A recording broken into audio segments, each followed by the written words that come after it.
situation, you know their condition.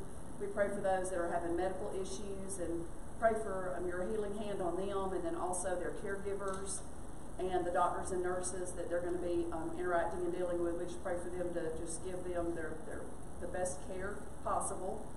We pray that you would just go forward with us through our service this morning. We pray for the message that we're going to hear, and just pray through the time of praise and worship that we would ready our hearts and our minds to receive the message that you have planned for us today. We praise you and love you and thank you for all that you've done, all that you're doing, and all that we know that you will do. In your name I pray. Amen. Amen.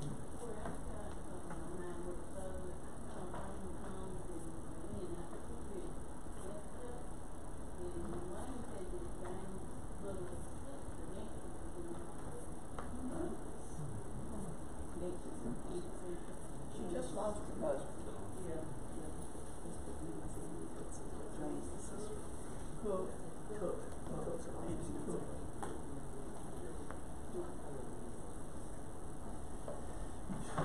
Well, it's good to see Brother Willard and Miss Linda here this morning. My little scooter buddy over there, she's here today. Good to see her. Prayers answered. Yes, thank you. Today is Vacation Bible School's National Day of Prayer, so we need to keep that in our prayers today also. There will be no evening service this afternoon due to decoration. Next Sunday, Luke Chris will be here to preach. There will be no small groups next Sunday. And then Vacation Bible School work will be on the 31st of this month. So anybody's going to be helpful in many ways. Vacation Bible School, we all stop by and see what Mr. Corey and everybody has lined up and needs help with. Any other announcements this morning? I've got several. You'll remember we're collecting for the Well House for the month of May hand soap, toilet paper, and paper towels. We have a table out here that you can just drop your items off, so we'll be collecting that through the end of the month. Also, we have a new t-shirt order. I think we've got 8 signed up. We need 12 to get them personalized. 9, okay? So we're doing that through the end of the month. So that t-shirt order form is over there, and there's a small picture on there, but if you lift the page up, there's a larger image of the shirt that you can look at. Sizes are from children all the way up through adults. Also over there is a sign-up sheet for our youth class for Wednesday nights for this summer. We need some volunteers to lead and teach our youth on Wednesday nights. It's not every Wednesday night. We've got several things this summer, and then between missions night and things like that we won't need a teacher. But from now through all of August, we will need someone to step up and take some of those Wednesdays, or if you feel led to do one of them, whatever, the sign-up sheet is over there for that. And then also, we do have Vacation Bible School around the corner. We're about 3 weeks out. And so if you would be mindful of that. Also, if you want to be a member of the prayer team or the outreach team, if you would let me know, Miss Linda and Miss Sandlin are going to be doing that, working with that if you want to work with them. And it's mainly just that we do have a prayer guide on the baker's rack for 30 days leading up to Vacation Bible School. Like Jonathan said, today is actually the National Day of Prayer for Vacation Bible School. So just remember, we got, you're already seeing the signs of all the churches in our area, so be praying for them. Several churches have it before us, and then I know Kimberly Church of God does the same Bible school we do the week after us. So if you'll just remember it and be praying for them, get a prayer guide for our Vacation Bible School. Sheila does a wonderful job of this and just putting specific things for us to pray for every day. So if you would do that, but then the team I'm referring to is as soon as Bible school is over, we try to get something in the mail to everybody that came. And so we'll have letters and things that need to be filled out and sent. So if you would want to help with that, then let me know.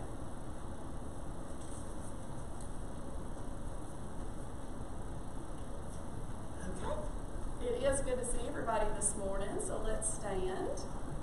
We're going to take a few minutes to welcome everybody. Tell them how glad you are to see them.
we're singing with Reason I Sing. Remember at the end, it's not on the screen, but we say Jesus the Reason I Sing 3 times at the end.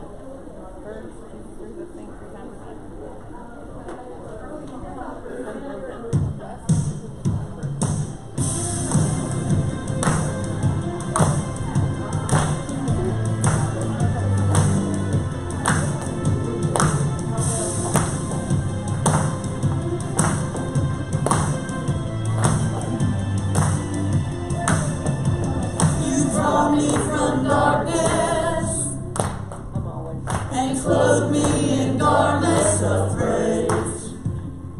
Jesus, forever, my song will be you. Yeah, I'm living in freedom. You've taken my burdens away. Jesus, forever, my song will be you. Only for you.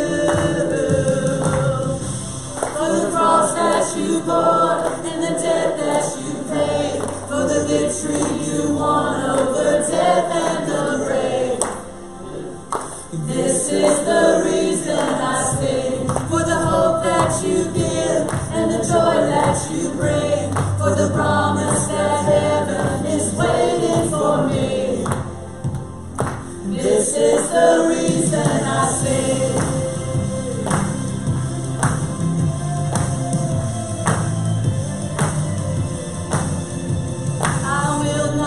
Silent, I'll testify of your grace. Jesus, forever, my song will be you, only for you. For the cross that you bore and the debt that you paid, for the victory you won over death and the grave. This is the reason I sing, for the hope that you give and the joy that you bring, for the promise that heaven is waiting for me. This is the reason I sing. So good, so good, you're so good to me. Forever I'll sing, you're so good to me. So good, you're so good, you're so good to me. Forever I'll sing, you're so good to me. Yeah. For the cross that you bore, for the debt that you paid, for the victory you won over death and the grave. This is the reason I sing, for the hope that you give and the joy that you bring, for the promise that heaven is waiting for me. This is the reason I sing, for the hope that you bore and the debt that you paid, for the victory you won over death and the grave. This is the reason I sing, for the hope that you give and the joy that you bring, for the promise that heaven is waiting for me. This is the reason I sing.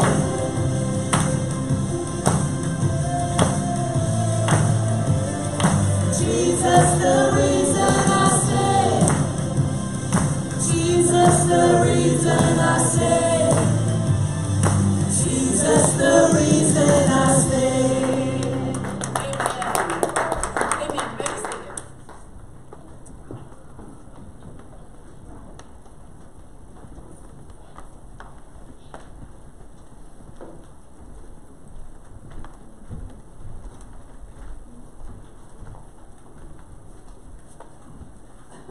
As the choir's coming up this morning, we're going to sing No Other Name. We love this one. We've done this one several times. But we want you to worship with us as we sing and praise that God is the only one that can do what He does. Amen. And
Vacation Bible School shirts. This was from 2 years ago, so 2021.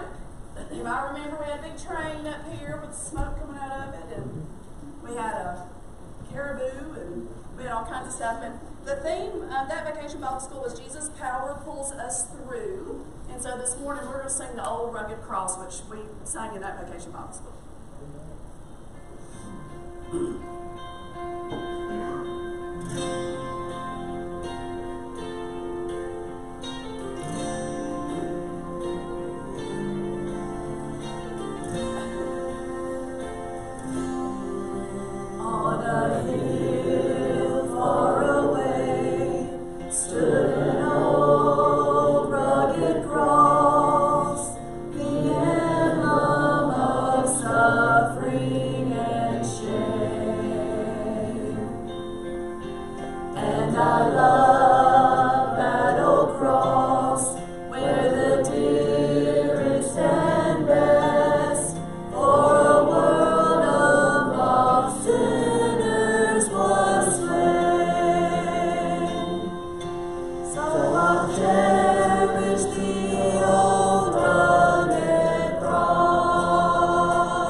The old rugged cross.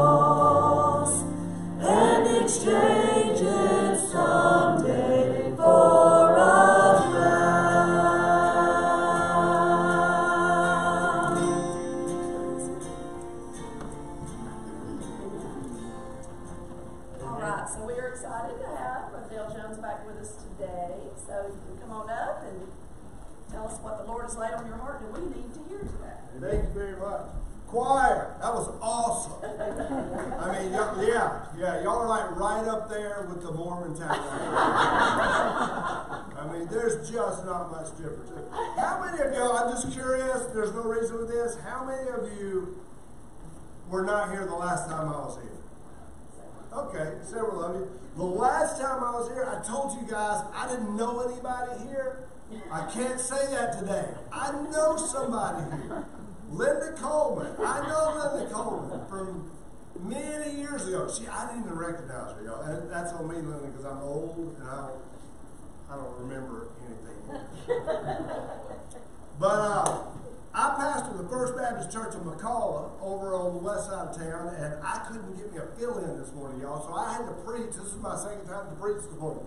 I had to preach there, cut it a little short, and then come here. Brother Terry asked me if I obeyed all the speed limit laws, and all I'm going to say is I asked the Lord to bind my car from radar. That's what I did. And He did a good job.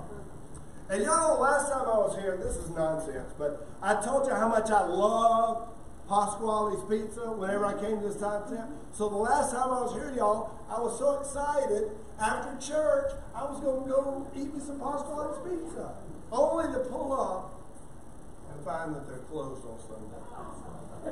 So my expectations are low this morning, so I know I can't get Pasquale's Pizza. But aren't you glad to be in church? Anybody glad to be in church? I love coming to church. I really do. And if there's one place where people should come and feel love, it's at church, right? You know, when you walk in Walmart, man, they welcome you. Glad you're at Walmart. We should feel so loved when we come to church. Matter of fact, I want y'all to appease me right now. Look at somebody. I want you to look them straight in the eye right now and say, I love you. Go ahead, do that. All right, now, go ahead and look at your second choice, the person who has set your second choice, and look at them and say, you're not so bad yourself.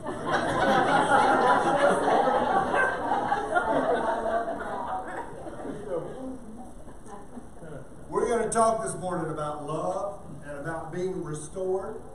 All right? The conversation we're going to look at in the Bible, you can go ahead and turn to John 21. We're looking at a conversation. If y'all recall the last time I was here, we talked about Nicodemus. And as you recall, I told you the story of Nicodemus is only found in the book of John. The other three Gospels don't cover that story. Well, this part of a conversation with Peter is only found in the book of John. This conversation, and y'all know this passage, but I think you're going to learn something today. I hope so. I hope you learn something today. This is a conversation between Jesus and Peter, and again, it's found in none of the other Gospels. Let's look at it. Starting at verse 14, John 21:14. It says, this was now the third time that Jesus was revealed to the disciples after he was raised from the dead. So the crucifixion and the resurrection has already happened when this takes place. And Jesus said to Simon Peter, Simon, son of John, do you love me more than these? And he said to him, yes, Lord, you know that I love you. And he said, feed my lambs. He said to him a second time, Simon, son of John, do you love me? And he said to him, yes, Lord, you know that I love you. And he said to him, tend my sheep. Then he said the third time, Simon, son of John, do you love me? Peter was grieved because he said to him the third time, do you love me? And he said to him, Lord, you know everything. You know that I love you. And Jesus said, feed my sheep. Amen. Let's pray before we go further. All right? Lord, thank you for letting us be here today. Thank you for this beautiful weather. Thank you for bringing everyone safely to church this morning. God, I pray that you would speak to our hearts through this passage we're familiar with, but show us something new this morning. I pray for all the other churches close by us that are God-fearing, mission-minded, Bible-believing churches, that your Spirit would move in each church this morning. I pray that you would just speak to our hearts. In your name we pray. Amen. Amen. Before I go any further, can I ask you to remember the family of Harry Reeder in your prayers? Yeah. You know, our brother Harry was the pastor of a little church out in Homewood, Briarwood Christian. But his daughter Jennifer, I'm a real estate agent. I work for Keller Williams in Vestavia, and his daughter Jennifer is actually kind of my boss. She's our team leader for our office. And his sister Beth is also a real estate agent who's in our office. So they've been just tragically impacted by this. And Briarwood is obviously a thriving ministry, has been for a long time. So let's just remember their church and their family in our prayers. Now, I hesitated to use this illustration this morning because I know everybody in here has probably heard this story before. So will y'all do me a favor and act like you've never heard it before? There's an old farmer. Spent his whole life on the farm. His life was milking cows and slopping hogs, whatever that means, I don't know, and tended to chickens. All he had ever done was lived on the farm. But his son grew up and became an attorney and moved to New York City. And the son came home one day and said, "Dad, you got to go to the city. You just got to see it."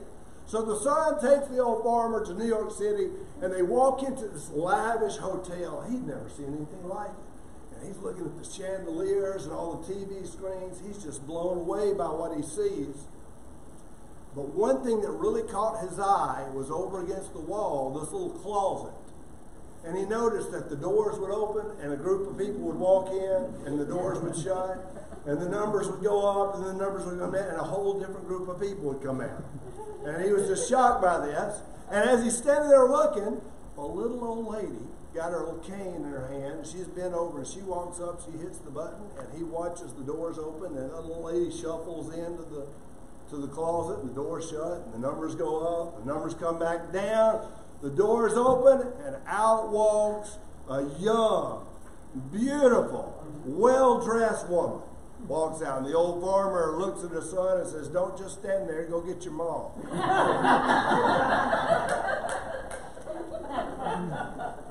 We're going to talk this morning about being restored. If you looked up restoration in the dictionary, the definition you would probably get would be something like bringing back to a former condition.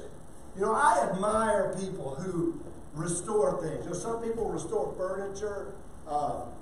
People who restore automobiles, I love that. And as a child, I vaguely remember when it was one of my first memories. My dad had an old car called a Falcon. Anybody remember the Falcon? Oh, yeah. And Dad had a Falcon, but my memory of that car was the paint was chipped and it had dings and the interior was worn out. And Dad ended up selling that Falcon. And one year I went down to, y'all remember the World of Wheels they had down at the Civic Center, and all these people bring in these cars. And I see this guy, he's got his booth, and he's got like 3 Falcons. And they look to be the same year that I remember my dad's, and they are beautiful. I mean, he has restored these automobiles. They look beautiful. I just remember going home and telling my dad, "Dad, you never should have got rid of that Falcon." But I like when people can restore something. You know, people will restore furniture. Some people will restore homes, cars. And so that's what restoration, according to the dictionary, returning something to a previous condition. The biblical definition, though, of restoration, I think goes a little bit further. Because I think the biblical restoration is renewing something to a condition better than it was before. Y'all know God loves to take old, worn out things that need to restore and restore. God loves to restore people. He does. And what do we do as humans when something's old and worn out? What do we do? Throw it away. No, we don't. We drag it out in the front yard and try to sell it to somebody. And I'm the worst, because when I see those people, I stop. I love that scene from the Andy Griffith show when they were trying to have a rummage sale. They were trying to raise, Andy Griffith's my favorite show, by the way. And they're trying to raise money for the family in need. And old Ray Hollister comes up to Andy with something in his hand. I don't know what it was. He goes, "Andy, how much is this?" And Andy says, "It's $1." And Ray said, "Well, what is it?" And Andy said, "If I knew that, it'd cost you $2." But that's what we do. We take old things and we pull them out in the yard and try to sell them. But God loves to take things that are broken and have lost their value and renew them better than they were before. And we see it in Scripture all the time. And if you look closely, you've probably seen it happen in your life. He performs restoration, y'all, with individuals. He performs restoration in marriages. Yeah. He restores restoration in family. Maybe you got a prodigal son or daughter. He'll perform restoration. Hey, he restores restoration in churches. And I'm not saying this applies to you guys, because y'all seem to be doing a lot of things. You've got a lot going on, and you've got a rich history. I know that.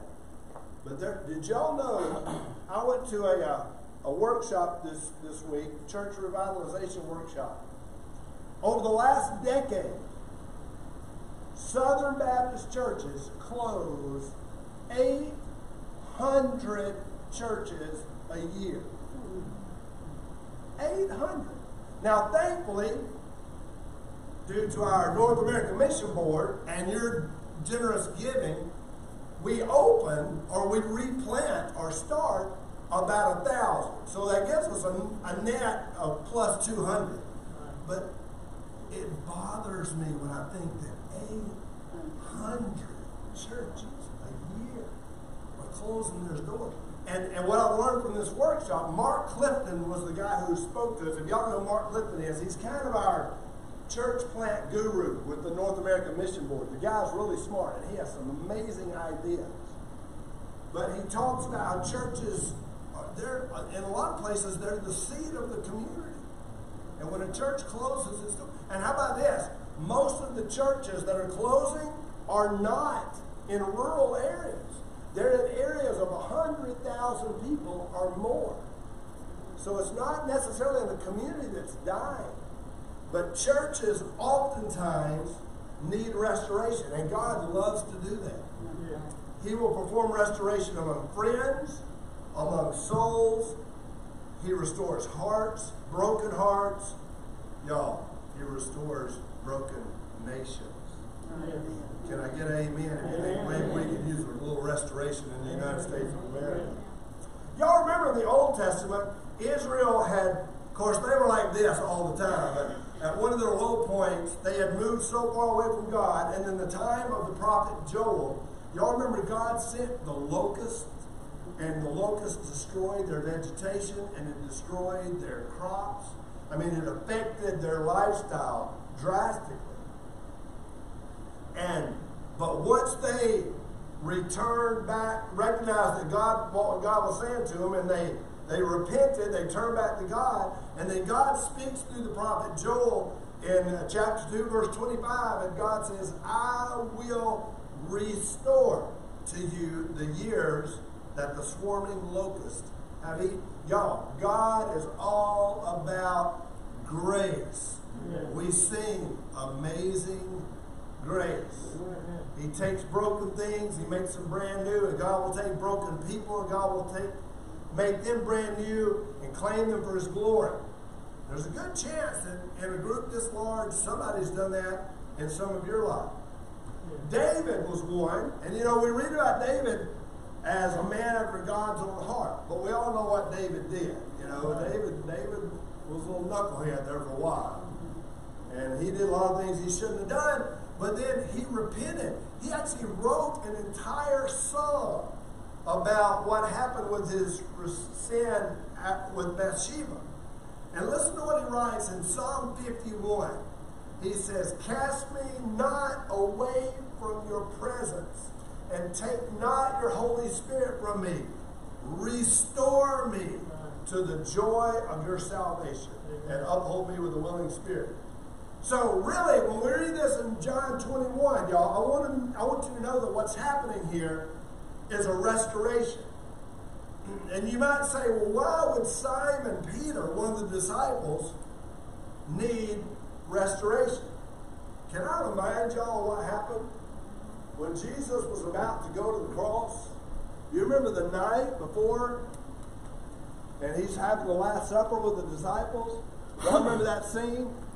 And Jesus tells them, hey, you know what? All you guys are going to betray me. And what did Peter do? He did a little chest thumping, didn't he? Not me, God. No, maybe these guys, but not me. I'll never betray you. Did y'all's mom ever teach y'all never to say never? Yeah. Never say never, never say always. But there was Peter, and then of course when he does that, what does Jesus say to him? He says, Peter, tonight, before the sun comes up in the morning, before the rooster crows, you're going to deny me 3 times. And of course, we know that that's exactly what happened. Peter denied him 3 times. But there was Jesus in his time of need, when he needed his closest friends there with him, and they've all abandoned him. And of course, like I said, we know that what Jesus spoke is actually what happened. Jesus in conversation with other people, and if I'm not mistaken, his last conversation when he denied Jesus, it says he cursed. He actually used profanity. He was mad because somebody was trying to put him with Jesus. But y'all, Christ wasn't done with Peter. Peter is about to be restored. He's about to be made brand new. Even though he failed Christ 3 times. I'm just curious. You don't have to raise your hand. Anybody in here failed Christ 3 times? Or more? But Christ wasn't done with it. And let me tell you something. I don't know what's in your life, but God is not done with you. And it doesn't matter what you've done, you can be restored. Folks, brokenness leads to repentance. And repentance leads to restoration. I find it interesting in Matthew, Mark, and Luke, when they write, they write about Peter's failures. They write about Peter denying Christ. But they also talk about how broken he was. And they don't even talk about his restoration like John does. But I want to show you. Let's do a little Bible drill. I got those fingers ready? Okay. Let me show you what they all wrote. Matthew 26:75. Go there real quick. This is what the other Gospels say about Peter's brokenness. Like Matthew 26:75. It says, and Peter remembered the saying of Jesus, before the rooster crows, you will deny me 3 times. And he went out and wept bitterly. All right, go to Mark 14. Mark chapter 14. 72. Mark 14, verse 72. And immediately the rooster crowed a 2nd time, and Peter remembered how Jesus had said to him, before the rooster crows, you will deny me 3 times. And he broke down and wept. All right, go to Luke. That was Matthew and Mark. Luke 22. Luke chapter 22. Verse 61 and 62. Luke 22, 61 and 62. And the Lord turned and looked at Peter, and Peter remembered the saying of the Lord, how he had said to him, before the rooster crows today, you will deny me 3 times. And again, he went out and wept bitterly. Y'all, clearly Peter was broken. But as I said earlier, brokenness leads to repentance. So here's what we're seeing. Now we're back in John 21. What we're seeing here is Jesus restoring Peter. Now, what I'm about to say gives me chill bumps. It does. I love it when I think about this. Language is important. Would y'all agree? The language that we use is important. Now, I don't know how to tell you all this, but the Bible was not written in Old English. Okay? I don't want to stir up anything, but it wasn't. The Bible was written in Greek, Hebrew, and the language Jesus spoke, Aramaic. If you've ever watched Passion of the Christ, you know they're speaking Aramaic in that movie. That's why you get the subtitles across the bottom. But our English translations, here we see the word love like 6 times. Peter, do you love me? Yes, Lord, you know I love you. Peter, do you love me? Yes, Lord, you know I love you. Peter, do you love me? Yes, Lord, you know I love you. But it's important for us to know that the Greeks' word for love, they have 4 different words for love. Now, I need y'all to write these down. If you got a pen, I noticed in your bulletin you got a place for sermon notes. And there's a reason I want you to write these down. But I'm going to give you the 4 Greek words for love. All right? The first one is storge. That's S-T-O-R-G-E. Storge. And if you want to put beside that, family love. That's, you love your brother, your sister. It's family love, the storge. The next word is eros. E-R-O-S. And that is romantic love. It's where we get our English word erotic from. So you got storge, eros. Next one is philia.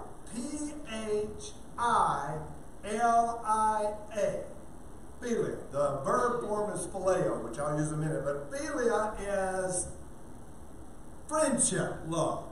Anybody in here ever been to Philadelphia? What's Philadelphia called? The city of brotherly love. That's where they get their name of their city, from this word, philia. So it's friendship love. And then there's the ultimate form of love. Somebody tell me what it is. Agape. A-G-A-P-E. All right, so we got storge, that's family love. Eros, that's romantic love. Philia, that's friendship love. And then we got agape, supreme love. Y'all, isn't it a good thing that the Bible was written in Greek rather than English? Because we use love for everything. We'll say, I love lasagna and I love my kids. Well, hopefully you love your kids more than you love lasagna. Or how about this? I'm fixing to step on some toes. I love my spouse. But I love Alabama Auburn football. Well, I mean, hopefully you love your spouse a little more than you love your college football team. They got awfully quiet in here, man. But the Greek language talks specific. That's why I gave you all those 4 words, because there's 4 different words that talk about love. So I want to read this passage to you now, and this will give you chill bumps, because I want to show you what word Jesus and Peter were using. And it's right there on your sheet. All right? So when it starts out, Jesus said to Simon Peter, Simon, son of John, do you love me? He used agapeo. Do you agape me? The ultimate kind of love. Y'all, Peter's response was, yes, Lord, you know I phileo you. He used the brotherly love. Now, I want to give Peter a little credit right here. Because you might think, well, why would Peter not use agape? I think Peter probably thought back to that Last Supper when he was chest bumping, you know, and they may deny you, I'm not going to deny you. And I think Peter's probably thinking right here, you know what, I'm not going to go that far this time, because I wasn't able to go through it the last time. So Jesus uses agape, Peter uses phileo. Then the second time, Jesus says to him the second time, Peter, do you love me? Again, Jesus uses agapeo. And Peter's response the second time is, yes, Lord, I phileo you. I love you. Brotherly love. So Jesus is still here and Peter is still here. Y'all, are you ready for this? The third time, Jesus says to him, Simon, son of John, do you love me? You want to guess what word Jesus uses? Phileo. Jesus leaves here and comes to here. Because y'all know why? That's what our God does. He comes to where we are. He comes to our level. And Jesus so comes back at Peter, do you phileo me? And of course Peter is frustrated now. And he says, yes, Lord, you know I love phileo you. Isn't that awesome? That's awesome when I think about it. Why did Jesus that third time use the same word Peter was using? Again, I think Jesus was he was coming down to Peter's level. Folks, that's what Jesus does. He comes down to meet us where we are. Y'all, that's what Christianity is. He comes to our level. We can't go to his level. Right. We can't get to where God is. He comes down to where we are. Every other religion in the world, look at it. Every other religion in the world, you got to try harder. You got to work harder. Right. You got to do things that we just can't do as humans to get to where God is. But our God comes to where we are. Amen.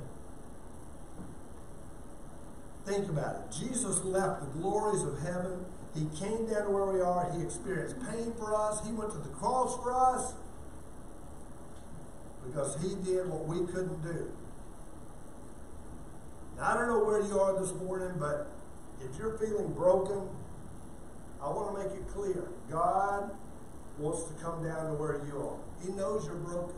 He knows what you're going through. He knows what you're experiencing. And he wants to be there with you. He desires to heal us. He desires to restore us. Why do you think Jesus asked Peter 3 times, "Do you love me?" He denied him 3 times. He denied. Jesus was giving Peter the same amount of opportunities to affirm his love as Peter had taken to deny his love. Isn't that amazing? Because, y'all, listen to me. God's grace is greater than all our sin. Amen. Romans 5:20 says, where sin increased, what does it say about grace? Grace abounded all the more. Right. We sing this. Grace, grace, God's grace, grace that will pardon and cleanse within. Grace, grace, God's grace. What is it? Grace that is greater than all our sin. Folks, this is a picture of God restoring Peter, making him better than he ever was. Amen. And you see the evidence when you read on over into the book of Acts. Because Peter is the guy, this guy who denied Jesus 3 times is the same guy that's about to preach the first evangelical sermon. And lo and behold, 3,000 people are going to get saved. Amen. But from the same voice of the same guy who denied Jesus 3 times. Amen. The Lord is my shepherd. I shall not want. He makes me lie down in green pastures. He leads me beside still waters. What's next? He restores my soul. He restores Amen. my soul. So Peter, who became a very noticeable evangelist, the same guy who denied even knowing Christ 3 times in one night, he goes on, of course, to write 1st and 2nd Peter. And I want you to look at one more verse with me, will you? Go to 1 Peter, the book of 1 Peter. And it's a small book, so I'll give you a second. 1 Peter chapter 5.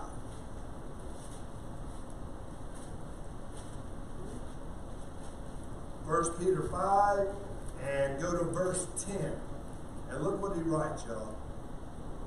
And after you have suffered a little while, the God of all grace, who has called you to his eternal glory in Christ, will himself, what's the next word? Restore, confirm, strengthen, and establish you. To him be the dominion forever and ever. Amen. Let me ask you something. Do you need a restoration today? Is there anything in your life that's broken?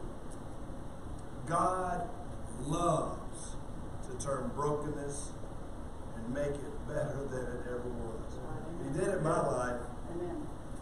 He'll do it in your life. Let's pray. God, thank you so much for your love, your amazing grace that we sing about. Thank you, Lord Jesus, for being such a lover of your creation, God, that you come down to where we are because we can't come to where you are. Thank you for this beautiful story.